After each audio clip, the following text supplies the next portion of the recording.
La Última Banca, un espacio de conversación sobre contingencia desde un prisma cristiano pentecostal. Mi nombre es Hans Köhler, sean todos muy bienvenidos.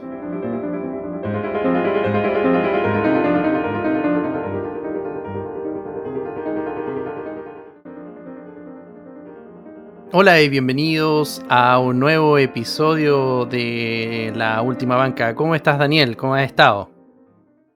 Hola Hans, bien, gracias al Señor, con buena salud, ya no estoy resfriado, gracias al Señor. Así que con mejor ánimo para el episodio de hoy. ¿Cómo has estado tú? Todo bien aquí en un estudio completamente renovado, bien auspiciado también hay que decirlo. Y para el día de hoy tenemos un programa que busca abordar el tema del aumento de los casos de personas transgénero en, por ejemplo, países desarrollados como Estados Unidos y Reino Unido. Para esto hemos revisado algunos artículos, tenemos 3 artículos que son bien interesantes. Uno sobre el reporte de padres sobre sus hijos adolescentes y jóvenes adultos que han mostrado algunos signos de un rápido cambio, ¿cierto?, en lo que es disforia de género, que es un tema bien delicado, ahí Daniel lo va a profundizar mucho más, que es de Lisa Littman, fue publicado en el año 2018.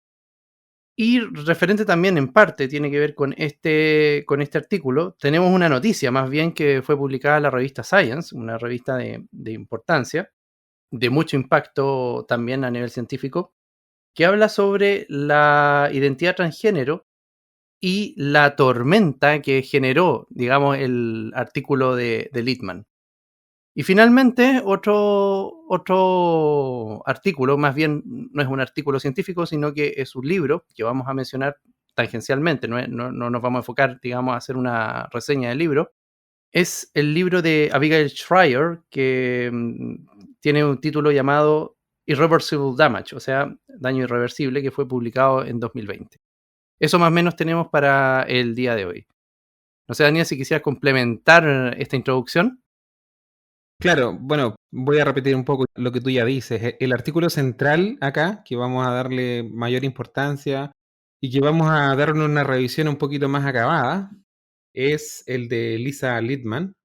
El título del artículo, para que lo tengan en mente, es Pattern reports of adolescents and young adults perceiving to show signs of a rapid onset of gender dysphoria. Básicamente es informe de padres de adolescentes y adultos jóvenes que se percibe que muestran signos de una aparición rápida de disforia de género. Ese va a ser el texto central de este capítulo. Sobre eso va a girar tanto el artículo de Science que Hans menciona, como también el libro de Abigail Shrier, Daño Irreversible, Irreversible Damage.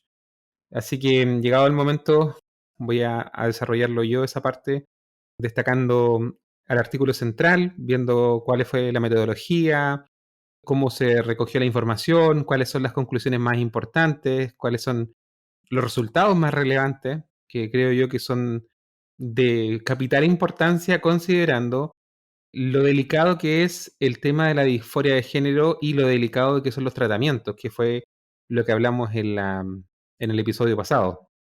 Lo difícil que es el proceso entero, lo invasivo que es, y lo peor de todo es que no hay claridad de que se solucione el daño original o el malestar original que se encuentra más en la mente o en el corazón de la persona. Entonces, todas esas cosas vamos a ir desarrollándolas ahora que avanza el capítulo. Hans, no sé si quieres comenzar con el artículo de Science y después me das el paso a mí y ahí seguimos derechamente con el artículo de Littman, como tú prefieras. Bueno, antes de todo vamos a empezar a refrescar algunos conceptos. Tenemos, por ejemplo, acá hay un canal en YouTube que se llama GenSpect, que tiene información bastante interesante. Se hizo un webinar sobre los temas de transgénero y escalada rápida de la disforia de género. Y esto se hizo más o menos en noviembre del año pasado. Pero es bien interesante porque ahí una persona que está dedicada y ligada al tema de la disforia de género, Stella O'Malley, define algunos conceptos. Yo solamente voy a tomar estos conceptos de forma bien rápida para ya ir entrando en la materia más pesada, por así decirlo, del episodio de hoy.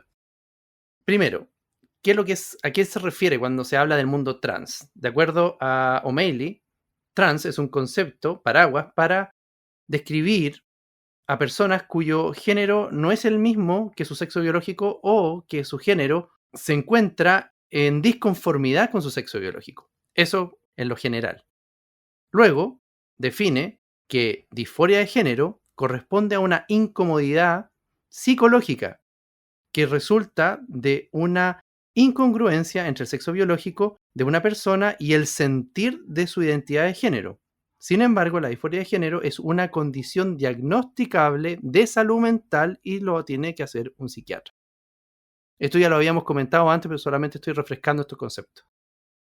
Finalmente, tenemos lo que es lo que decía Daniel, el Rapid Onset Gender Dysphoria, que es un concepto nuevo que describe el fenómeno en adolescentes quienes súbita y rápidamente experimentan una expresión de disforia de género mediada socialmente. Y esto es muy importante porque lo vamos a abordar más adelante en el episodio de hoy.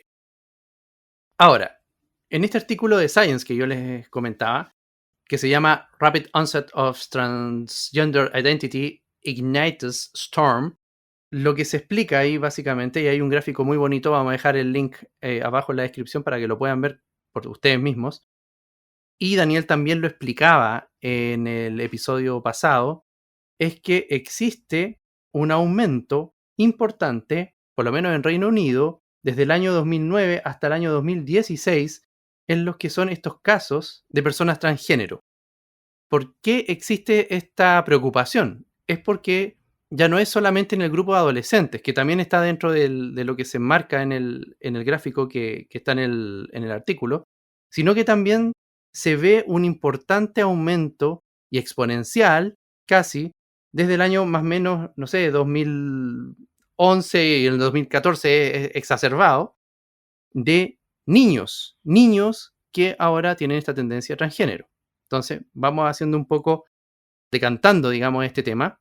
Tenemos primero una población de niños, que esto también se ha visto en Estados Unidos, y eso es lo que también denuncia Littman dentro de su artículo.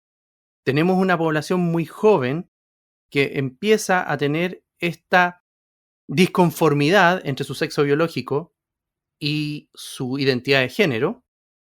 Esto se ve aumentado en el tiempo y algunos expertos ligan esta exacerbada pronunciación de estos casos con temas ligados al entorno social donde están estos niños y al cual también están expuestos. Y eso también, y aparece, y lo vamos a profundizar en el artículo de Littman, está ligado a lo que nosotros llamamos el comportamiento que tienen los adolescentes y la exposición que tienen los niños al mundo de las redes sociales. Dicho esto, generó un tremendo debate, el artículo de Littman. Y este artículo nuevo que yo les menciono de la revista Science volvió a reavivar ese debate. Aquí hay algunos detalles bien interesantes, nosotros ya lo hemos nombrado. De repente se pinta la ciencia como si fuera algo casi como una fe ciega en la ciencia, cuando en realidad son procesos donde se va buscando paso a paso, estudio tras estudio, la verdad que hay detrás de un fenómeno. En este caso, tenemos un fenómeno que es importante, que genera preocupación en los expertos, que es este vuelco exacerbado de niños y niñas que se identifican ahora como transgénero. Y no solamente eso, sino que como lo plantea Littman, y eso ahora es lo que vamos a revisar junto a Daniel, es que esa es la primera etapa para luego caer ya en esta condición llamada disforia de género, donde sí se necesita un apoyo psiquiátrico constante, porque como ya lo hemos nombrado también en los episodios que se publicaron en este canal el año pasado, la población LGBT por lo general está más expuesta que la población heterosexual a, por ejemplo, condiciones de salud mental con un mayor deterioro y marcado en lo que es ansiedad, en lo que es intentos de suicidio y lo que es depresión. Entonces, llama la atención número 1, estos niños que tienen esta situación y que están expuestos también a exponerse ahora a una condición de disforia de género. Entonces yo lo quiero invitar a Daniel para que podamos conversar sobre el trabajo de Littman. Por favor, Daniel, ilústranos un poco sobre el trabajo de Littman que fue publicado en el año 2018. Con el riesgo un poco de repetir algunos de los conceptos e ideas que ya Hans ha compartido, quiero resaltar el porqué de nuestra preocupación y de nuestro interés en desarrollar estos temas, no solamente en un episodio, sino que este es el segundo y muy probablemente tengamos un tercero, porque queremos hacer unas entrevistas que ya habíamos anunciado en el episodio pasado. Y es el hecho de lo que implica la disforia de género, el diagnóstico como tal. Repetía yo mucho el episodio pasado que tiene que haber un malestar que sea clínicamente significativo para el diagnóstico de disforia.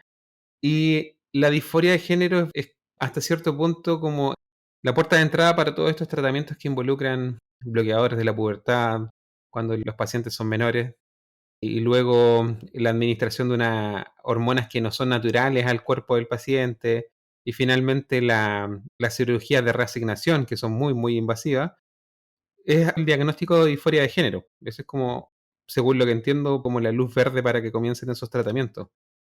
El concepto de disforia es el vigente actualmente en el DSM-5.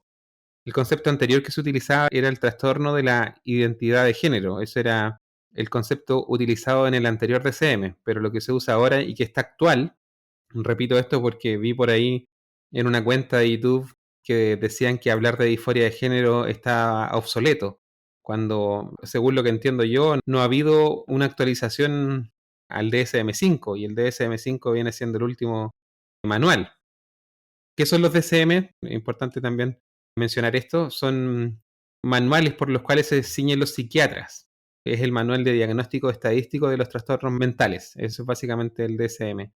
Por eso nuestra preocupación, por eso el hecho que toquemos tanto este tema, porque es un fenómeno en aumento, el tema de la disforia de género, hay niños involucrados y los tratamientos, por lo que decíamos en el episodio anterior, son muy invasivos, son experimentales y el éxito del procedimiento no está garantizado. Eso es lo más grave de todo.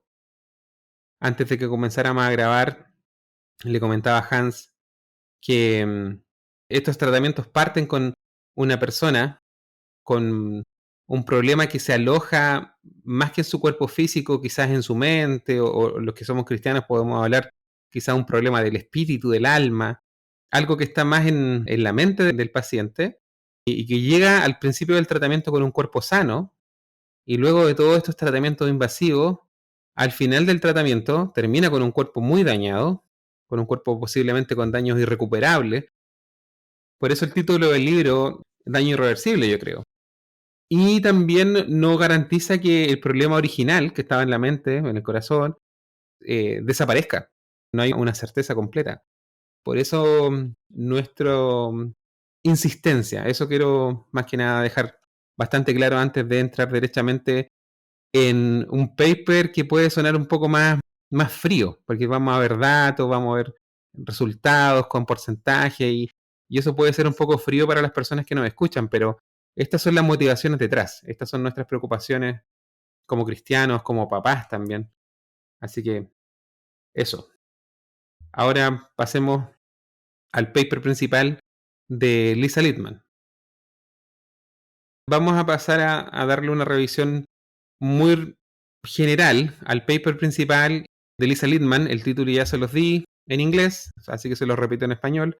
Informe de padres de adolescentes y adultos jóvenes que se percibe que muestran signos de una aparición rápida de disforia de género.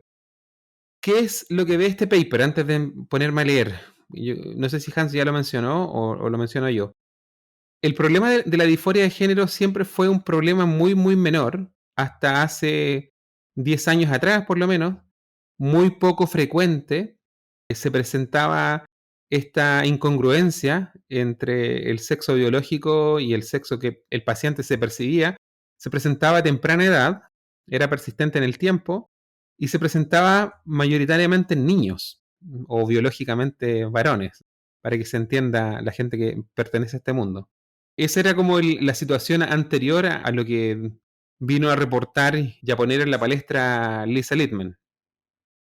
¿Qué pasó? Del 2012 en adelante comienzan a aparecer los primeros casos de adolescentes o niños que ya pasaron la pubertad, que súbitamente aparece en ellos la disforia. No hay un historial detrás, no hay un historial detrás donde ellos hayan presentado este comportamiento desde la más temprana infancia, sino que aparece de forma súbita cuando ya han pasado la pubertad, cuando ya están en un promedio de edad cerca de los 15, 16 años, y el fenómeno aparentemente es mayoritario en mujeres.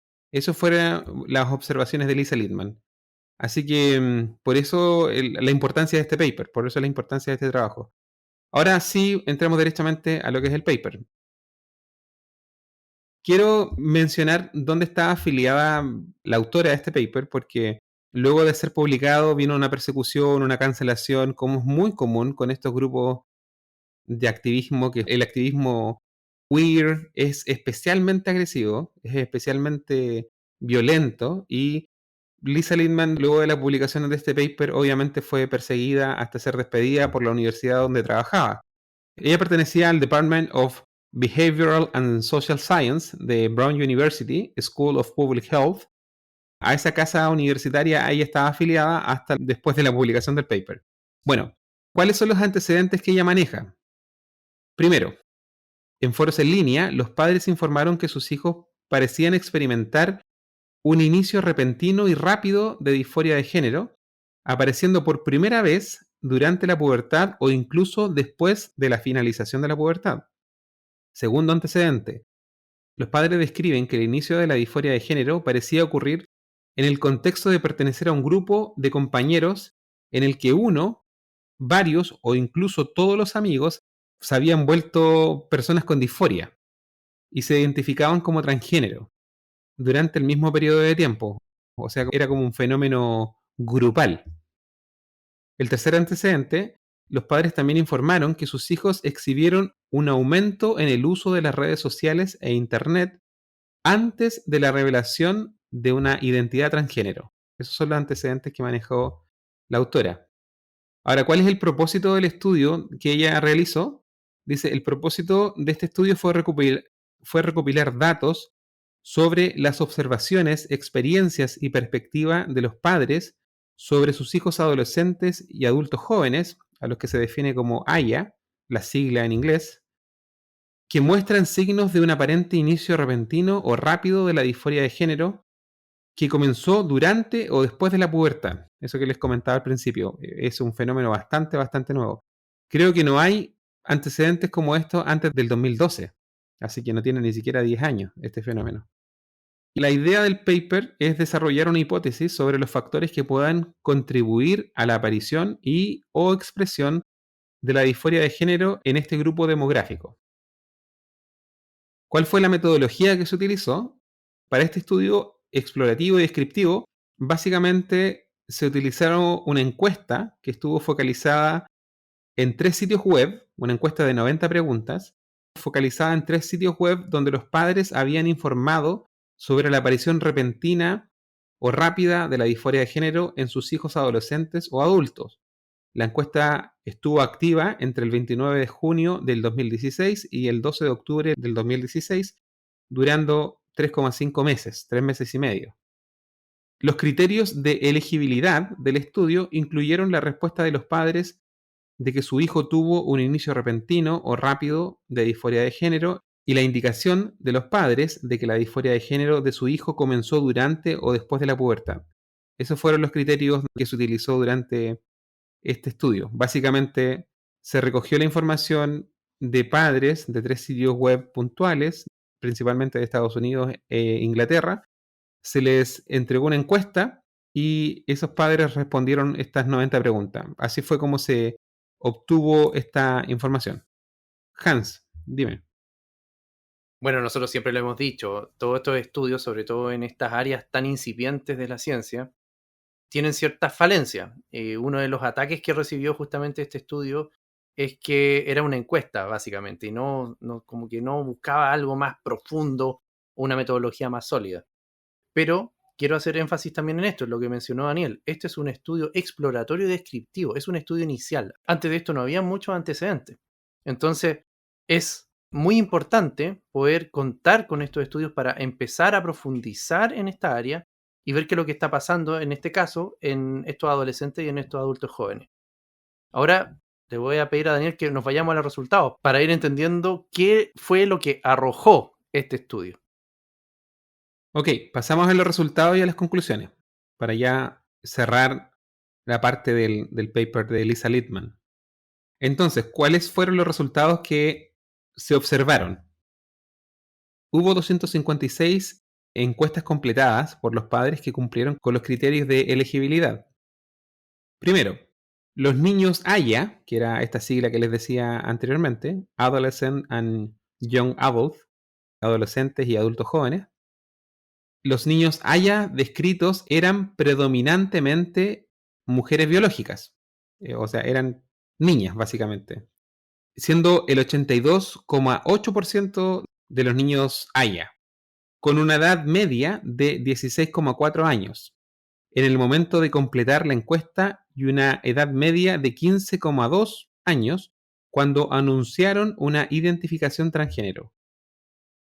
Segundo, según el informe de los padres, el 41% de los AYA había expresado una orientación sexual no heterosexual antes de identificarse como transgénero.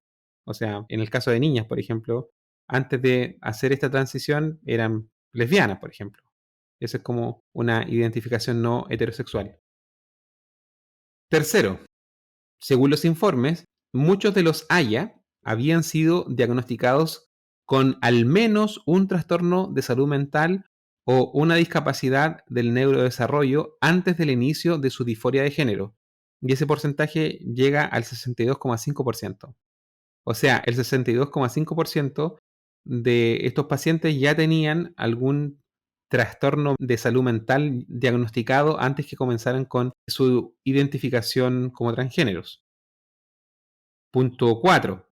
En el 36,8% de los grupos de amistad descritos, los padres indicaron que la mayoría de los miembros se identificaron como transgénero. O sea, en el 37% casi de los padres encuestados decían que sus hijos pertenecían a grupos donde la identificación como transgénero fue grupal, básicamente, que es un fenómeno no individual, sino que se dio un fenómeno entre amigos. Punto 5. Los padres informaron disminuciones subjetivas en la salud mental de los AYA, un 47,2%, y en las relaciones entre padres e hijos, un 57,3%. Desde que la AYA se identificó o básicamente vino a decir que era alguien transgénero o alguien que sufría disforia de género. Además, los AYA expresaron una variedad de comportamientos que incluían, primero, manifestar desconfianza hacia las personas no transgénero, el 22,7%. Dejar de pasar tiempo con amigos no transgénero, 25%. Tratar de aislarse de sus familias, el 49,4%. Y confiar únicamente de la información sobre disforia de género de fuentes transgénero, el 46,6%. A mí estos últimos datos que acabo de leer me suena mucho al comportamiento típico de una secta. Cuando alguien entra a una secta tiende a aislarse de la familia, a no confiar en nadie que no pertenezca a la secta. Es bien llamativo estos datos.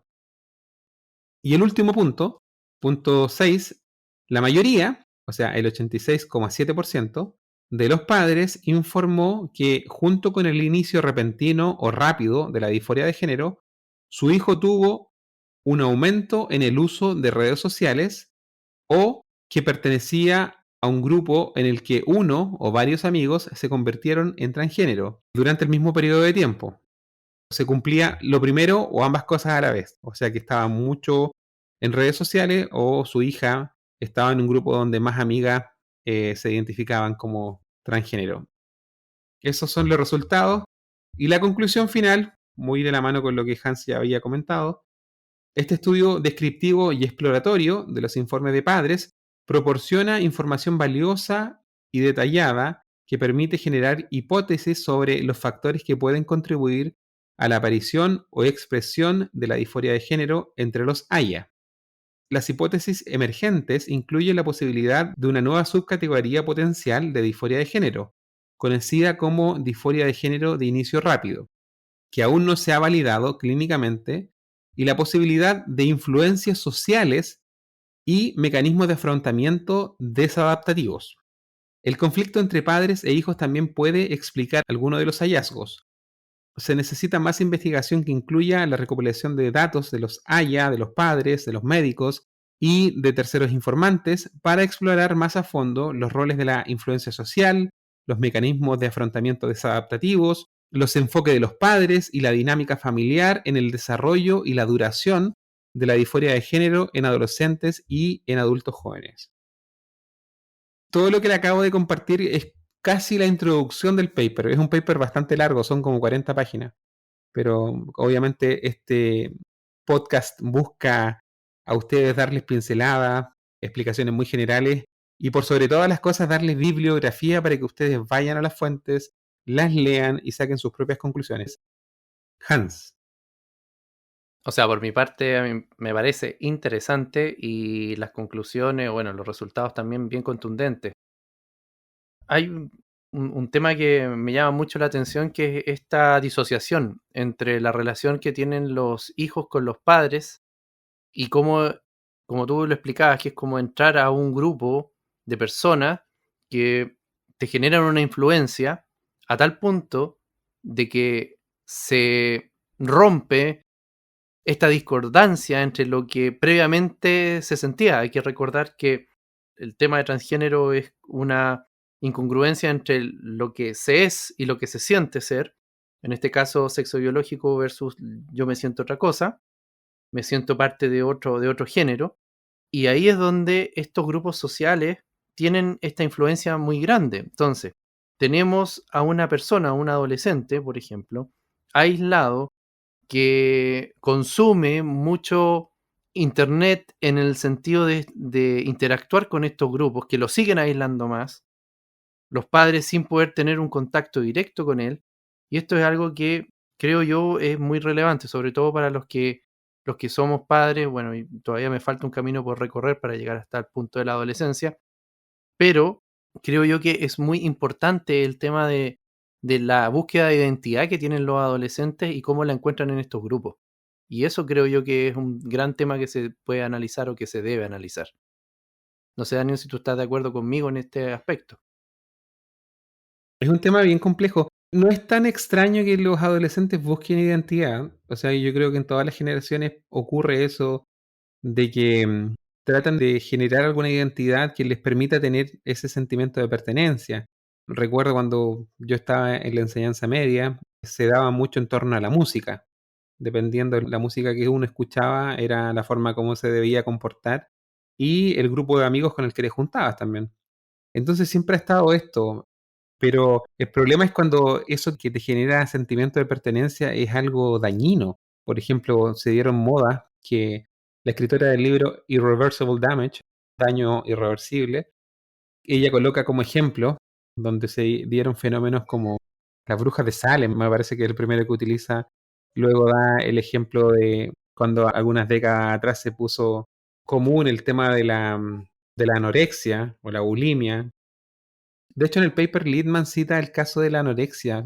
No sé hasta qué punto, no sé si lo compara directamente con este fenómeno, pero habla de cómo funciona cuando hay un grupos de niñas también en este caso, que entran en la dinámica de la anorexia y van ganando también dentro de esta pseudo secta, van ganando también aceptación mientras más extremas son en su enfermedad, mientras menos caso hacen a los padres, mientras menos caso hacen a los médicos, como que van ganando más estatus dentro de esta mini secta. Y aquella persona que hace como el camino opuesto, que empieza a salir de la enfermedad de la anorexia, como que viene a ser cancelada. La vienen a condenar al ostracismo por dejar la secta. Entonces, estos comportamientos de buscar identidad, cuando el elemento central en esa identidad es dañino, es ahí cuando se genera el peligro. Como en el caso de la anorexia, o en el caso también de las niñas que se cortaban los brazos, que recuerdo haberlo visto yo cuando estaba en mis años finales de enseñanza media. Y en este caso de la disforia de género, el peligro viene con los tratamientos a los que se tienen que someter para alcanzar lo que aparentemente necesitan para que su salud mental mejore. Entonces, son escenarios muy complicados. Son escenarios muy complicados. Yo quiero recoger lo que tú estás diciendo, Daniel, porque es muy importante. No es que uno llegue y diga, me parece que hay como más casos de esto, o me parece que en las redes sociales aparecen más casos de transgénero. No, sino que lo que nosotros queremos mostrar aquí es que esta es una preocupación real de un cuerpo de expertos. Y no es como una idea también de esto, de lo mencionaba Daniel, este lobby queer, de que hay un grupo conservador, altamente, podríamos decir, incluso cristiano, que está en contra de la gente transgénero y que la quiere de alguna forma opacar. No, no es eso, sino que es una preocupación, vuelvo a hacer énfasis en esto, real. Esta preocupación real está documentada, ya hemos mostrado algunos antecedentes de esto, y la preocupación descansa en que este fenómeno trans es la primera parada para que adolescentes y niños puedan quedar expuestos a la disforia de género. Y eso es algo mucho más complejo de manejar. Y artículos como Littman, como el que también revisábamos en la revista Science, hablan literalmente de que hay una suerte de contagio social en estos casos. Entonces, ¿qué quiero plantear? Esto no es solamente una idea de que un grupo conservador de personas, llámese Iglesia Cristiana, por ejemplo, haya dicho, nos parece y nos preocupa que existan estos casos. No, esto es, vuelvo a hacer énfasis, disculpen lo repetitivo que estoy, pero que hay que explicarlo muy bien para que todos lo podamos comprender en la medida que los expertos también lo están explicando. Entonces se generan estas situaciones sociales donde tenemos niños, donde tenemos adolescentes expuestos a mucha información, a variados tipos también de información, no es solamente mucha, sino que hay diferentes corrientes de información y que las corrientes de información en determinados grupos pueden hacer que los niños o los adolescentes caigan en estas situaciones que son preocupantes.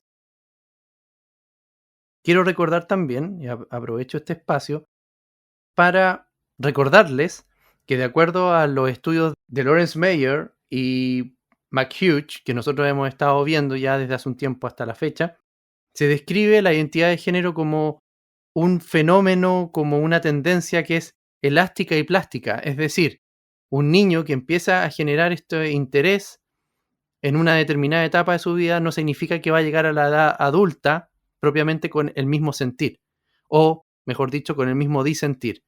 Entonces, es muy importante tener siempre el seguimiento, el buen consejo de un equipo de profesionales que estén enfocados en la salud de la persona, en la salud del individuo. De hecho, Lisa Littman, en una entrevista que se le hace en un canal llamado Gender Dysphoria Alliance, en el capítulo 17 específicamente, esto lo pueden también encontrar en YouTube, fue subido hace algunos meses atrás.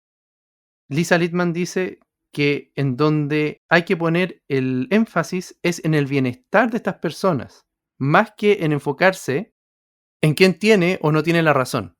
Entonces, muchas veces, frente a estos lobbies, como decía Daniel, lo que se busca es imponer una idea, imponer una verdad, y no se preocupan verdaderamente de la salud de la persona. Lo que nosotros estamos también tratando de hacer, en parte, tratando e intentando hacer difusión de esta idea, es que nos enfoquemos en la salud mental de este grupo de personas, niños, adolescentes y tal vez jóvenes adultos, como lo escribe Littman en su paper, que sienten este disconfort, esta incongruencia entre su sexo biológico y su identidad. Entonces, ahí, de alguna forma u otra, nosotros desde nuestro prisma cristiano, también entendemos que para estos casos que son bien complejos, donde, y como también Daniel lo comentaba, existe un tema que nosotros denominamos como del alma, también hay una solución. Nosotros creemos que el Evangelio es la solución también para estas situaciones. Y algo bien interesante, se escapa un poco a lo que es la medicina, por así decirlo, tradicional, pero sí sabemos y lo hemos experimentado, y la Biblia también lo dice así, que la fe en Jesucristo genera también paz, y paz no como el mundo la da. Entonces tenemos también esa idea, la quiero colocar aprovechando este espacio sobre la mesa para que si hay alguien que nos está escuchando y que se siente, digamos, no solamente por estos temas de transgénero o disforia, que es el foco del programa, pero tal vez siente algún tipo de conflicto interno, puede confiar en Jesús, que Él va a mediar esta paz para el alma, esta paz para el ser humano, independiente qué sexo biológico tenga. Daniel, no sé si quieres acotar algo más a lo que acabo de decir. Claro, o sea, el tema nuestro siempre va a ser que la sanidad del corazón, la sanidad del alma, la sanidad de la mente, para nosotros como cristianos, como podcast que tiene una cosmovisión cristiana, obviamente va a ser invitar a los que nos escuchan a volver a la comunión con su creador. Y creo yo personalmente que el creador no se equivoca al darnos el cuerpo que nos da. Así que al entrar en comunión con el creador, en paz con el creador, yo creo que puede la persona llegar a alcanzar la paz consigo mismo y con cómo luce. Esa es la postura personal y la postura, yo creo, del podcast, porque somos un podcast cristiano pentecostal. Es imposible no compartir esta visión. Ahora, lo que me preocupa, volviendo un poco al paper y a la forma como se trata este crecimiento de niñas, especialmente con disforia de género, lo que encuentro grave yo, si lo comparamos con otros fenómenos sociales similares, como lo fueron en su tiempo las niñas con anorexia o las niñas que se cortaban los brazos, el tratamiento médico, el tratamiento psicológico, psiquiátrico, si se quiere, buscaba ayudarlas y sacarlas de estos comportamientos destructivos. En ningún caso, creo yo, en los casos anteriores, buscaron alentarlo. En ningún caso buscaron ayudarle a que se cortara los brazos o en ningún caso, por ejemplo, buscaron pagarle una liposucción a una niña que estaba en los huesos, porque es un sinsentido, ¿cierto? Entonces el sentido común estaba muy fresco y estaba muy, muy vivo en los otros casos, pero lo lamentable con el caso de los niños con disforia de género es que las directrices gubernamentales buscan incentivar este comportamiento y buscan potenciarlo. Y de hecho están persiguiendo y están condenando a los que, según ellos, hacen terapias de conversión. Es llamativo que llamen terapia de conversión el hecho de que un niño o una niña se reconcilie consigo mismo y acepte su realidad biológica. A eso es lo que están básicamente llamando terapias de conversión. Y esta semana Biden, de hecho, Joe Biden, el presidente de los Estados Unidos, anunció que a nivel federal ellos iban a apoyar la salud de los niños transexuales, de los niños con disforia. Y apoyarlas básicamente es evitar de que nadie los pueda guiar hacia una reconciliación con su sexo biológico, sino que el apoyarlo en este caso es potenciar las terapias de reafirmación que van a llevar a que el niño pase por bloqueadores hormonales, si es que todavía está en la pubertad, se inyecte hormonas que no son de su cuerpo y que finalmente se termine mutilando miembros sanos. Vuelvo a la idea, partimos con un paciente con un cuerpo sano y con una mente con problemas, y al final de estos tratamientos terminamos con un paciente con un cuerpo dañado, con un cuerpo sometido a tratamientos muy invasivos y muy agresivos y sin la seguridad de que su mente se ha recuperado. Entonces, a eso es a lo que están forzando, a lo que están llevando a este número creciente de niños que presentan disforia de género. Casos emblemáticos que nombramos hace varios capítulos ya, por si alguien quiere buscarlo en internet, de personas que ofrecían un tratamiento para niños con disforia de género que no eran de reafirmación y que terminaron cancelados, es el caso de Kenneth Zucker. Kenneth Zucker creo que es un médico americano que trabajaba en Canadá, en Toronto me parece que trabajaba.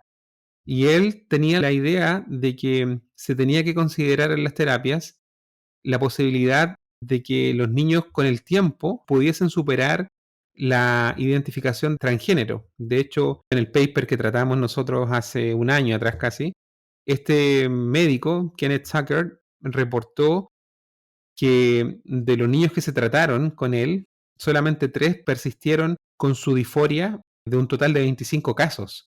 O sea que los tratamientos que él ofrecía a los niños con disforia de género eran bastante efectivos y con el tiempo la disforia desaparecía, con todos los beneficios que eso involucra. O sea, no meterle al cuerpo tratamientos agresivos, invasivos y tratamientos experimentales de los cuales no conocemos las consecuencias. Pero tratamientos así o personas que tengan una perspectiva así, en la sociedad de hoy están condenados a que se les persiga y que se les trate de transfobos o que se les llene de etiquetas odiosas. Y no solamente a nivel de población o un simple grupo de afiebrados activistas trans, sino que esta oposición viene ahora directamente desde los gobiernos, como está ocurriendo en Estados Unidos con Joe Biden. Así que el escenario es bastante triste, es bastante desalentador. Hans.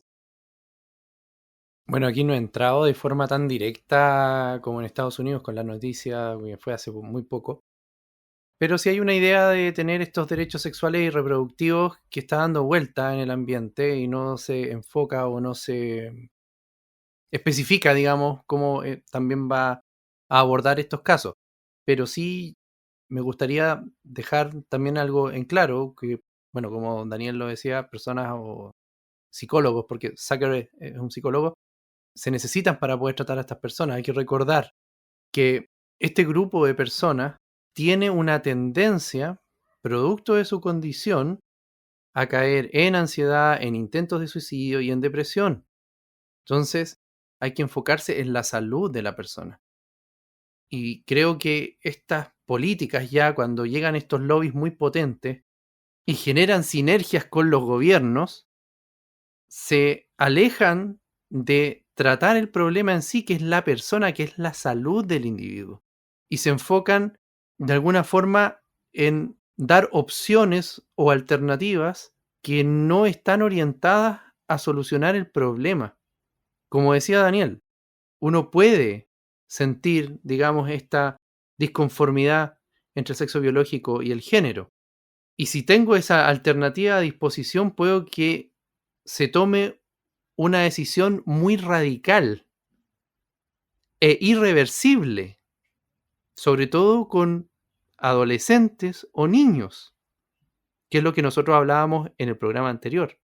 Entonces los gobiernos, en general, en vez de ponerse en contacto con los expertos de esta materia, expertos que han estudiado esto, de diferentes posturas también, y buscar la solución para el bien integral de la persona, buscan básicamente, y pensando que es la solución absoluta, y lo voy a decir tal vez de una forma burda, creen que cambiando la apariencia de la persona se va a solucionar el problema interno que tienen, y eso no va a ser así.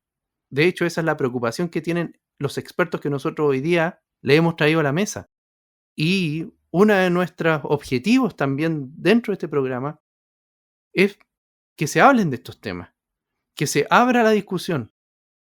Muchas veces los medios, sobre todo, donde están, justamente donde están estos jóvenes, estos adolescentes descritos por Littman, llegaban y seguramente dentro de esos grupos le decían, no, lo que pasa es que tú tienes que transicionar, y se dejaban guiar adolescentes por adolescentes que finalmente, claro, encontraba un espacio donde podía expresar su disconformidad, pero eso no necesariamente lo llevaba a encontrar la solución que necesitaba.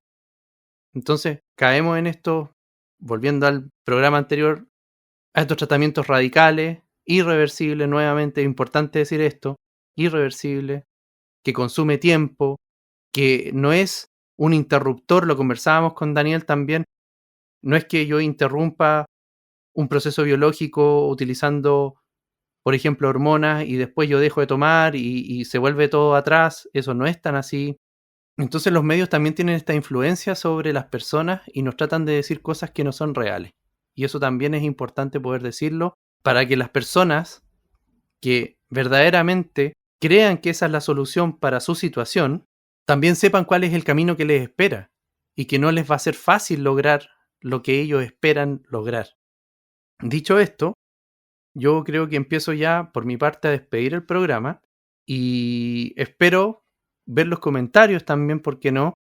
Que nos contacten a través de nuestro WhatsApp, que lo vamos a dejar también en la descripción del video. Y más allá de eso, bueno, Daniel, desearte una buena tarde. Yo por mi parte me despido y que estén todos muy bien. Nos vemos en otra oportunidad. Bueno, Hans me deja a mí con hartas cosas en mente.